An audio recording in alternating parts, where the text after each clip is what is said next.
Ndikulandirani program inanso ya Tisanthule Malamulo pano pa Mibawa Television. Program ineyi tsiku la lero ndithu tikufuna timve zambiri zokhuzana ndi malamulo azomangamanga sachitukuko kapena kuti malo amene ndithu anthu timayenera kuti tichitirepo malonda. Takhala tikumva komanso kuona ndithu makonsolo athu m'mizinda yomwe tikukhala kulimbikitsa ankhani zokhuzana ndi malo oyenera komanso ovomerezeka amene munthu akuyenera kumanga kapena kuchitirapo malonda. Program ineyi ndithu ndi alendo athu kuchokera ku konsolo ija ya Lilongwe amene akhala kutitambasulira zambiri zokhuzana ndi malamulo amenewa ndithu amene anakhazikitsidwa ndi boma komanso konsolo imeneyi. Ine dzina langa ndi Natasha Ndala, tikhale limodzi ndithu pamene ndikhale ndi alendo anga mtsiku lero mprogram ineyi. Ndakulandirani.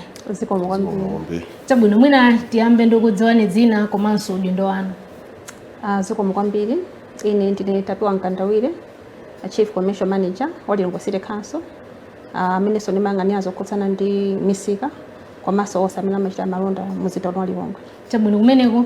Ine ndi Obvious Nyirenda, ndi magranch to Lilongwe City Council ngati Development Control Manager ku Department ya Planning. Chabwino tiyambe ndi lamulo lokhuzana ndi zomangamanga zachitukuko komanso zomalo ndithu ochitirapo malonda kuti kodi malamulo amene anakhazikitsidwa amakamba kuti chani pa nkhani zomangamanga. Lamulo lalikulu la zomangamanga ndi imene timatchula kuti Physical Planning Act. Yeah. Ndi ya 2016. Kale kuna limeti ngati Town and Country Planning Act inapangidwa review 2016. Ya lamulo limene lindi zonse zokwiza ndi zomangamanga. Aliyense amene ayina kumanga msiti ayina kukhala ndi permit kuchoka ku City Council imene section 54 ya Physical Planning Act. Ndiye kuli committee kumeneko imene inakhazikitwaso ndi lamulo lomwe timati Lilongwe Town and Country Planning Committee. Lilongwe Town Planning Committee ndi committee yoti ndi ma experts ochoka madera osiyana-siyana ndi mwezi uliwonse amakumana kuona zitukuko zimene zinaumangidwa msiti. Ndithu. Chabwino tibwere ku nkhani za malonda. Malamulo okhuzana ndi malo ochitirapo malonda amakamba kuti chani? Malamulo okhuzana ndi zoyendetsera za malonda timatchula kuti Lilongwe City Council Market and Vending Bylaws. Amenewa amakamba zokhudzana ndi mphamvu za Lilongwe City Council kukhazikitsa misika. Akambanso zokhudzana ndi malo amene ali oyenerekezera kupangira malonda. Misikaso imene Lilongwe City Council inapanga establish. Nde kuli malo amene City Council tinavomereza kuti amene wandoyenera kuchitika malonda. Ndiye pali malo enaso amene osavomerezeka kuchita malonda. Section ya bylaw 5 ya Lilongwe City Council and Market Vending Bylaws ikukamba zimenezo ikunena kuti anthu asachitire malonda mbali mwa sewu. Anthu asapangire malonda pa nyumba pa munthu olo kapena ngati machalichi koma akhale malo okhaokha amene Lilongwe City Council tinavomereza kati misika. Chabwino ndi ndani amene ali ndi mphamvu zopereka malo nena kuti awa ndi malo oyenera kuti mumangepo, awa ndi malo kuti muchite malonda? Tiyambire kumeneko. Mu city muno muli ma landlord amene timatchula ma landlord 4. Yeah. Ndiye kuti malo anagawikana kupasidwa kwa anthu 4 amene andi malo. Kuli Lilongwe City Council, kuli Ministry of Lands, kuli Malawi Housing ndi ADL. Ndiye kuti anthu andi malo awa kuti inuyo mukafuna malo mumakapanga apply konko kuti mukufuna malo. Yeah. Ndiye kumeneko koseko ku follow kuli kumakhala amene timati ma plot allocation committee. Ndiye akalandira inuyo kalata yani yofuna malo a Ministry of Lands ngati andi malo ogawa amakhala pasi ngati plot allocation committee ndiye amapereka malo kwa munthu. Mwina malo ogwisa ntchito zosiyana-siyana, mwina malo ogona, malo a industry, malo a commercial, malo ogulitsa zinthu. Ndi imene timatchula kuti urban structure plan imene anatithandiza zathu ajaika 2010, so it is in the lifespan ya 20 years. Mu structure plan umo tindi ma land use ndi kuti malo aliwonse tinagawa uses. Malo awa kanengo kopangira za industry, 49 chile kogona anthu, so ndimene zimakhalira koma opereka malowo ndi ma plot allocation committee inuyo mutaonesa chidwi choti mukufuna malo kuli mafomu koseko kumene malo akatuluka amalemba mnews muja ndiyo mwapanga apply kuti akupatse malo. Chabwino, ndi malo ati amene ndithu amavomereza ndodziwa zoti mwakamba kunena kuti mwaperekanso zitsanzo kuti mwina kukanengo kumene kwa mafactory amwina ku 49 kwa anthu amene ndithu akufuna malo nkhani zokhudzana ndi kandi maroji kandi ma rest house, ndi malo ati amene alovomerezeka ndithu kuti azimangidwa komanso kuchititirwapo malonda tikabwera ku nkhani ya khonsolo ndi malamulo amene anakhazikitsidwa. Mukapita madera ambiri tikayankhula nkhani za malonda muyankhula za vending, almost kulikonse town muno kuli malo amene tinayika misika ya vending kuti munthu azikagulitsira momwe.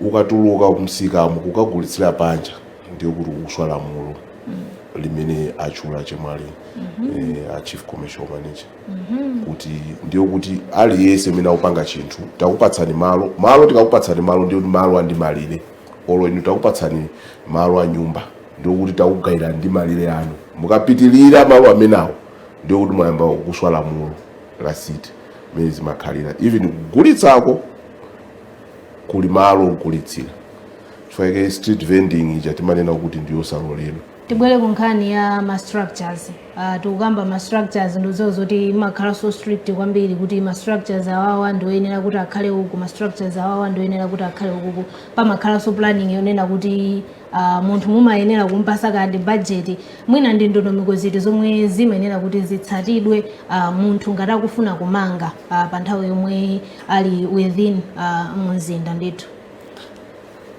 Munthu wapeza malo aja akupasa plot allocation committee amakupasa offer letter, akupasa offer letter ija mu offer letter muja muli ma clause amene amalemba muja kuti usanayambe kumanga wena upeza chilolezo kuchoka ku city kulilongwe town planning committee kudzera mu city committee imene makhala kulongwe ndiye wena upeza so architect ojambula ndiye munthu ojambula uja amakujambulira plan ija ndiye plan ija imabwera ku committee kuja ndiye akayiunika ku committee kuja ndiye akayiunika amakupasa approval aona kuti yayi zosakhala bwino amakuuza kuti ukhonze akaona kuti nzolakwika kwambiri amakana imene timati rejection ndiye kuti plan ija yakati ndiye ndi ma standards kuti mwina imene timachula setback kuti kuchoka pa boundary kupita apo different setbacks, height ya building, size ya room, zonsezo ndi zinthu zimene anthu amaunika ku town planning committee uko kuti afike size yokupatsa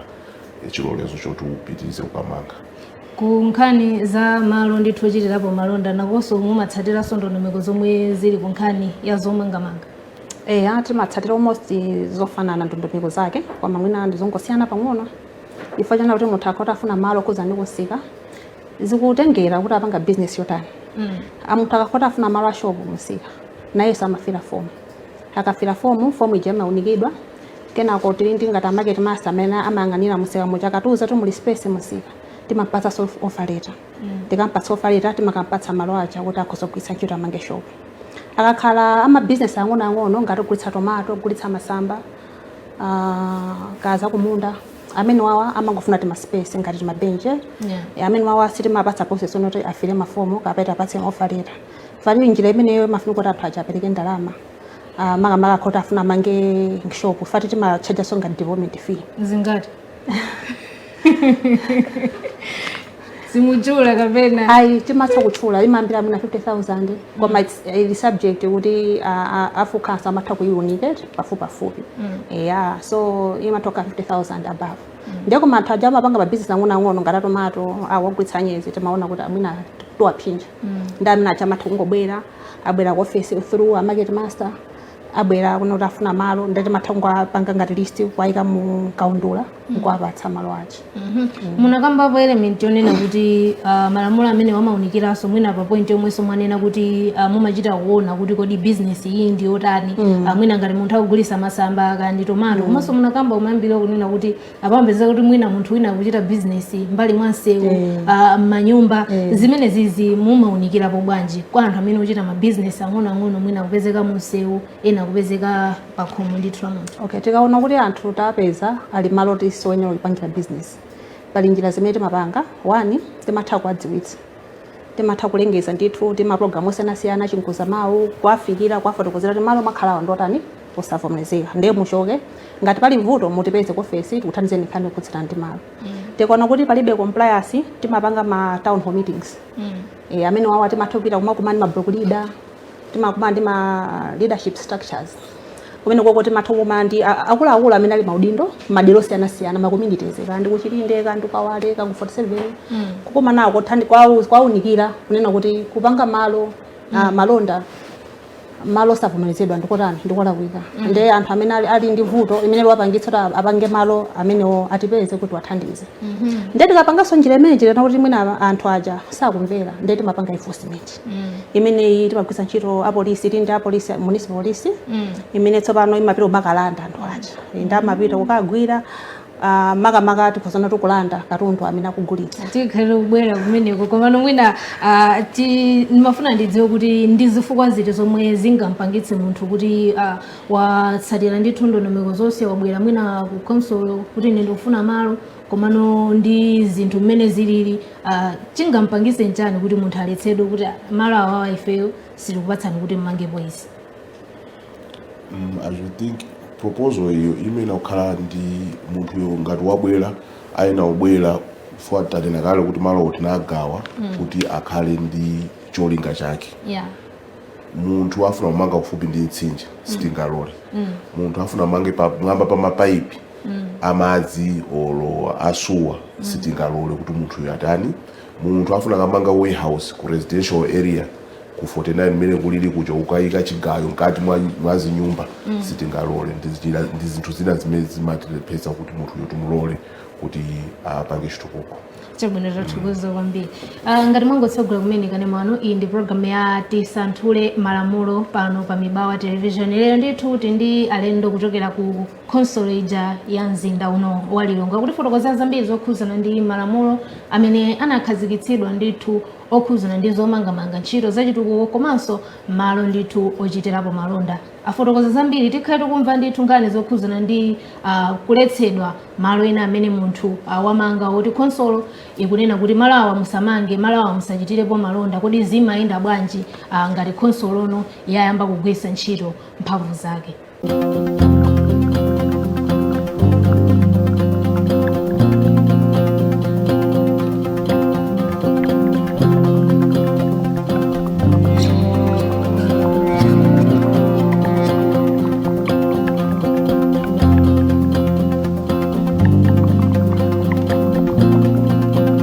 Tiwandire ni mugawo linanso la program ine ya Tisanthule Malamulo. Ngati mwangotsogolera kumene kane mwano, lero ndithu tikumva zambiri zokhuzana ndi malamulo azomangamanga zachitukuko mizinda komanso nkhani yokhuzana ndi malo ndithu ochitirapo malonda. Tisanapume timakamba nkhani yonena kuti ndi zifukwa ziti zomwe zingampangitse munthu kuti council kapena ma department ena amene amayang'anira zogawagawa malo kuti apezeke kuti amuletsa munthu kuti ayi malo awa musamangepo, malo awa musachitirepo malonda. Zimapezeka kuti nthawi zina mwaletsa munthu kuti asachitepo malonda kapena kunena kuti apapa musamange, ngakhale kwina kwanafotokoza kale. Tibwere kumeneko kuti council imakupasani mphamvu zotani munthu amene mwamuletsa kuti apapa musamange komano apezeka kuti wamangapo? Zofisa isoni kuti nthawi zambiri sitigwirizana ndi anthu, koma panakhala kuti aliyense akumamvera lamulo bwezi zonsezi kulibe. Nthawi zambiri simagwirizana ndi anthu, kumapezeka kuti munthu akupanga zina malamulo akuyankhula zina. Koma pakapezeka kuti munthu uyo akumanga mosatsata lamulo, lamulo lathu imene Bible la development ndi lamulo lathu limatiuza kuti munthu uyo tikampase imene timatchula kuti stop notice. Stop notice ndi notice imene imamuuza munthu uja kuti siya zimene ukupanga utsate lamulo within 30 days. Ndiye munthu uja akaleka kutsata lamulo timakampasa imene timati enforcement notice. Enforcement notice ndiyo kugumulira kuti munthu uyo ndikuti sanatsate lamulo zakanika, ndiye site imene ukatani ukachotsa chinthu chicha. Njira zake zochotsera ndikutani ndikugumula.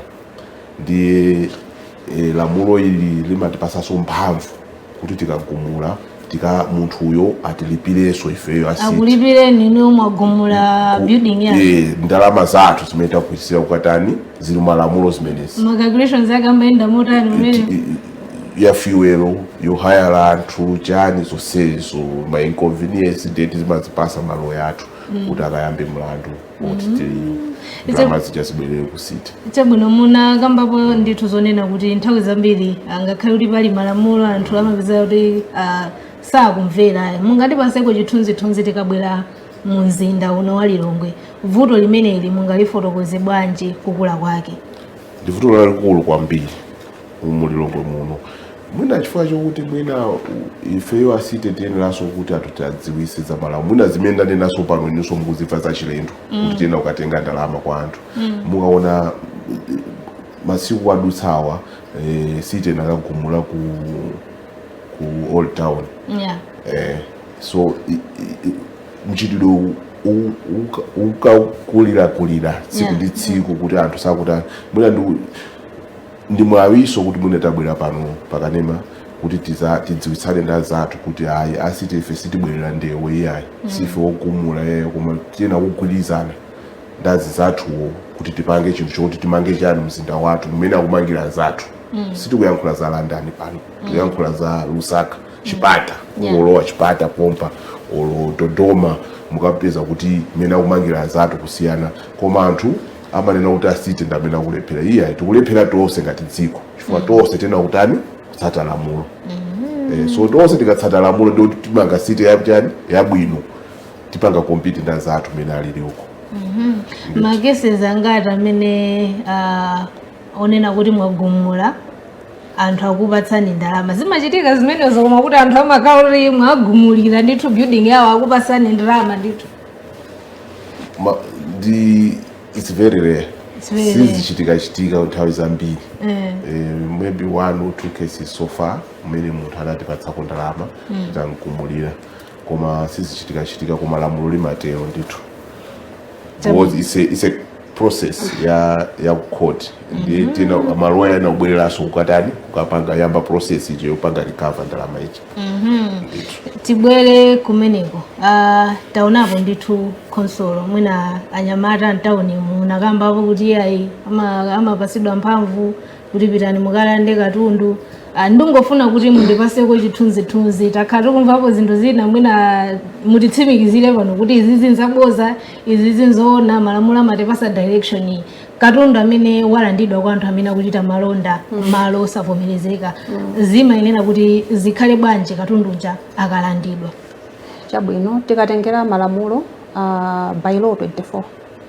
ikuyipatsa mphamvu Lilongwe City Council ikalanda katundu ngati ameneyo kumpanga auction ndakhalanso katundu ujonena kuti maperishables ujo amatha kuonongeka ngati achina tomato amene uja pakatha muna 7 days limangotaya mataya koma zikakhala zoti zinazo timapanga auction malingana ndi mphamvu imene inatipatsa pa bylaw 24 osati ayi mubwere namvapo kuti ena amanena kuti ayi mubwere muzaombole ndi 5,000 kwacha katundu anoyi zimenezo ndizoona zimenezo sizoona koma patakhala kuti mina chidwi umene ukuchitika tikalimbikitsa Malawi kuti abwere atifotokozere chifukwa kuti katundu akalandidwa ifeyo timene timpanga auction kapena ngati ali maperishables ameneyo timutaye koma ngati pamakhala mademands ngati amenewo khomo ndilotsekula Amalawi apange ripoti zimukati zimenezozo cholinga kuti ifeso tenge mastepu ena kupanga deal ndi vuto limenelo tinamvaponso kuti even munthu amene akuchita malonda malo osavomerezeka amayenera kuti amangidwe kuti akugulitsa malo osavomerezeka sakutsatira lamulo zimenezozo ndizoona ngati munapangapo ndithu kuti consolo inatengerapo munthu kubwalo la mlandu kuti ayi tikutsegulani mlandu kamba kuti magulitsa malo osavomerezeka zimatheka I think mwaphatikiza mafunso awiri pamenepo okay zimatheka kunena kuti munthu amatha kumangidwa koma nthawi zambiri pofika kuti munthu chamangidwa pakhoti pali resistance olokapena munthu chali violent nthawi zambiri anthu amene tawapeza kuti akugulitsa malo osavomerezeka anthu amene awatema walanda zinthu zawo olokapena amatha kulipira chindapusa amalinga limene mabylaws aunenera koma akhauti afika point onena kuti akupanga resist mwina akupanga ali violent akupanga ndewu ndi ma officer athu olokapena mwina akugenda zinthu kati zimenezo ndikuti feso mphamvu zikuti patsanana kuti munthu uchatupoza kumanga mpaka anatibatha kufika naye even ku court pamene mumakasegula mlandu wa violence osati so katundu zija mumazisiya timazisiya tili pomwepo mwina nthawi nakupeka chitsazo ngati cha violence tili pomwepo mwina pa nthawi yomwe zinthu zizikuchitika munthu uja achinyamataja pogwisa ntchito mphamvu munthu uja wavulazidwa munthu amene anali ndi katundu amene amagulisidwa malo osavomerezeka malamulo amati chani komanso ngati khonso maunikirapo bwanji pamenepo malamulo sakutipasa guidance iliyonse yonena kuti munthu ngati vendor akavulala ifeyo tipazopangapo kanthu nthawi zambiri ma operation ngati amene wawa makhala ovuta ma operation enforcement pala anthu aja amakhoti pena kuthawa mwina asite ife tikuthamangitsa tikulimbana zinthu zija mwina talanda mwina akugenda ndi nthawi zambiri kuvulala kumakhala kuti unavoidable koma kuti alilongesire khanso tengepo mbali kwa mavendo tavulala zikhozo khala zotivuta ifanira kuti makesi ngati amene wamakhala mbiri kwambiri sana kusumire mponi kuti ndavulala khonso amandithamangitsa sana tisumireko komanso mabylaws sakuti patsa ujeni mphamvu nena kuti tipangepo kanthu pankhani imeneyo that's why timangofuna kuti anthu aja azingopanga comply ife tikafotokozera kuti malo anthu osalozedwa anthu pamene paja pachoke akapangire kusika kapena malo amene tinapatsa kuti akhoza kukhalapo kupewa zinthu ngati zimenezo chabwino tibwere kumeneko ndithu nkhani yokhuzana ndi chipepeso ngakhale munanena kuti ayi khonsolo ngati yagwetsa nyumba kandi building iwe amene mwini wakewe ndi amene ukuyenaso kuti upereke khonsolo ndithu tinamvapo malo ena kunena kuti khonsolo yagwetsa malowo komano munthu uja akuyenera kuti ampange compensate ndizoona zimenezi funso ilo tikamapita kuti tikagwetsa chinthu ndiyo kuti taunikira chilichonse kuti sitikapangako ma mistake aliwonse ndiyo kuti ku background ukutaona kale kuti chilichonse koma sinapangepo compensate anthu titagwetsa koma anthu amapezewa kuti apitabe ku court kukatimangisa ngati city kuti ndefeyo timakhala taona kuti anthu osanatsatire ndondomeko yetani yomanga kuli ma project ena akuchitika mtawuni muno ngati imene inachitika ya magesi imene ya challenge account imene ndi project inali ya World Bank ndiye pali project ya Jaika imene ya Lilongwe Bridge imene ndi project ya ma Japanese ndipo mudzoti awa chibale chathu ndiwo cha bilateral ndi anthu ngati awa safuna kuti pakhale kusamvana ndi amene aja amapanga compensate koma tili ma project amene amapangidwa ndi boma kuti anthu aswala mulo boma most of the time silipanga compensate munthu woti waswala mulo dala so ukaswala mulo dala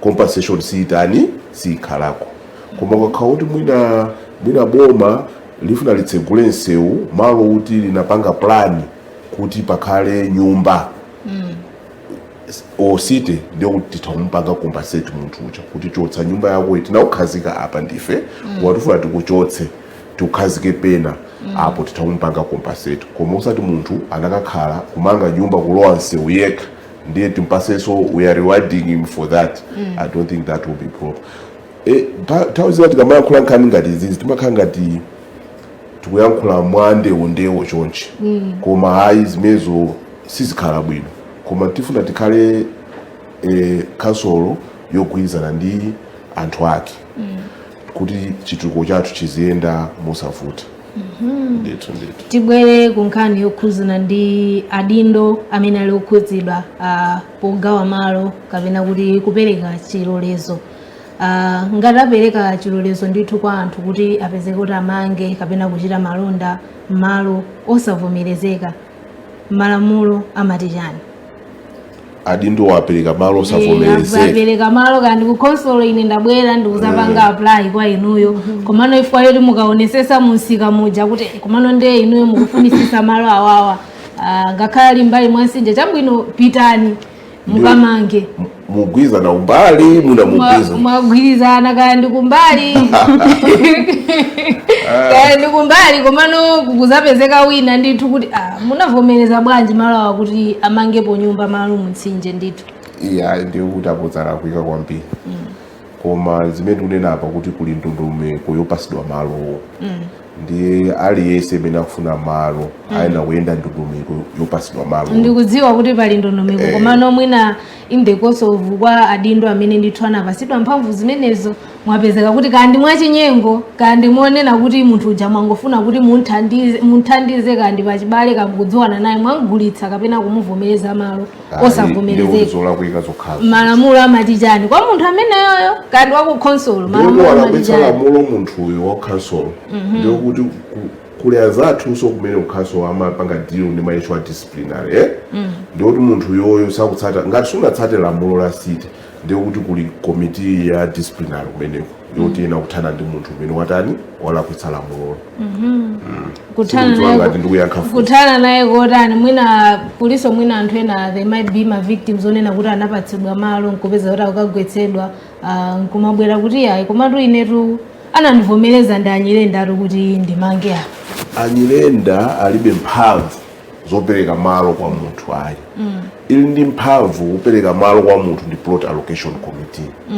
Ali ndi mphamvu yopereka chilolezo chomanga ndi Lilongwe Town Planning Committee. Anyirenda palibe pamene amakhala pambali ndi munthu kukapereka mphamvu kuti nyamukani mukamange pa mtsinje apo. Akangotero Anyirenda ndikuti atani aswalamulo. Even kaya mkomiti momwe ilipoyo za komiti zimakhala pasi komiti kugwirizana kani imene yoti atani apereke malo imagwirizana ngati komiti zikamatuluka zimatuluka ngati komiti osayinira chief executive wa city. Chabwino pali chiwerengero china chilichonse chonena kuti khonsolo ndithu inapereka madera amene ndi osavomerezeka kapena kuti pali malo ndithu amene anthu anapeza kuti anamangapo komano ngati khonsolo mukudziwa kuti malo awawa ndi osavomerezeka? Lilongwe malo ambiri anthu anangolowerera. Mukaona statistics ya development ya Lilongwe is about 80% informal settlement. We are just remaining with 20% ya kumene kuli formal development. Kuli koso ku anthu anangolowa kaya tawi anthu anangoganiza zokalowa malomo kukayamba kumanga. So 80% of Lilongwe is informal. Padakali pano anthu adakalowerera malo. Ndiye chinthu choti kusonyeza kuti we are very far. If we are 80%, then we have a lot of work to do. Tindi ntchito yambiri yotina kugwira osati ngati city yokha koma kugwira ntchito ndi anthu amene amakhala mzinda wa Lilongwe kuti tikonze mzinda wathu uoneke ngati mmene imaonekera mzinda ina. Pali milandu ndithu yomwe ngati khonsolo ngati paseko chitsanzo kuti milandu iyi inatengedwa ku bwalo la mlandu mwina khonsolo yasumiridwa kapena inuyo kusumira anthu ndithu? Tinayo milandu even yogumula yomweyi yotagumula ndiye munthu amapita ku court kukapanga appeal. Komanso kuli ndondomeko yonse yake kudzera mu Physical Planning Act yokuti wena upita kuli imene amati Town Planning Council kumene wena kukapanga appeal. Koma anthu amadumpha zinazi ndiye mumapezeka kuti tapita ku commercial court ndiye muna munthu watisumira kuti takagumula chinthu chake. Tinawo nthawi zina anthu amatenga ma injunction area 25 kunali injunction yoti sakagumuleko koma anthu anamanga mchani malo osavomerezeka kupita court yapasa injunction koma titapita so court ifeyo court inapanga uplift injunction ndipo tinapezeka kuti takwanisa kuti tikachotse zinthu zicha pamalopo. Ndi kanchitidwe komanga malo kakupitirira kutsogolo kangopitirira koma I should think ndima program amene tinawo ngati awawa ndiye kuti mwina tikwanisira kufikira anthu aliyense kuti adziwe kuti chofunika ndi chosafunika ndi chiti. Chabwino mwina pomalizira ndinokhutira ndi mmene nkhani za malonda zikuchitikira muno mu mzinda wa Lilongwe tikabwera ndi malamulo amene alipo komanso mukuona kwanu mukuona kuti ndipati pamene pakuyenera kuti pasinthidwe? Kunena kuti ndifokhutira ndakuti tilakwitsa chifukwa chana kuti even anthu kumapita munsewu mapanga malonda amailigo mvenika kuchulira zikuti patsa chithunzithunzi kuti pena pake tinati konse. ngati pompano timaonekerana nana kuti amwina atitsegule misika yambiri tipanga akomodere mwina anthu ena makota alibe ndi malo opangira malonda ndiye tupakha tutsegula misika ngati chaka chino titsegula msika ku Chilinde tiso ni mapulani oti tipange multi-story market izapanga accommodate as many vendors as possible.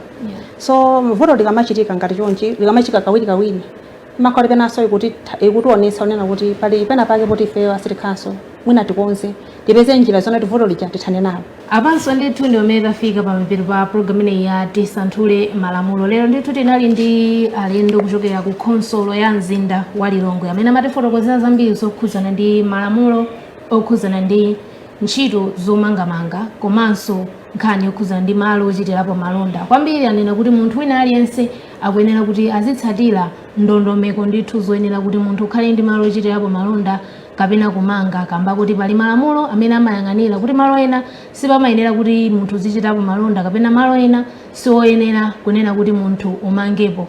Anena kuti khonsolo ili ndi mphamvu ndithu yonena kuti itha kukulandani katundu inuyo pa nthawi imwe mukugulitsa malonda anu malo osavomerezeka komanso ngati mwamanga malo osavomerezeka ndi malamulo a khonsolo pomwe anena kuti ali ndi mphamvu zokugwetserani ndithu chinthu chomwe mwamanga malo amene pamapeto pake muzalipiranso khonsolo pa ndalama zomwe agwiritsa ntchito kuti abwere azagwetse malo anu. Ndithokoza anthu amene tagwirana ntchito mtsiku la lero. Pa kamera panali Bwanali Makote komanso pamakina panali Po Chimeta. Thokoze mkonzi wamkulu wa program ineyi amene tinali naye ndithu mtsiku la lero George Buliani. Kuchokera kwa ine Natasha Ndala ndingoti mupitirize kuonera mapulogalamu otsatirawo.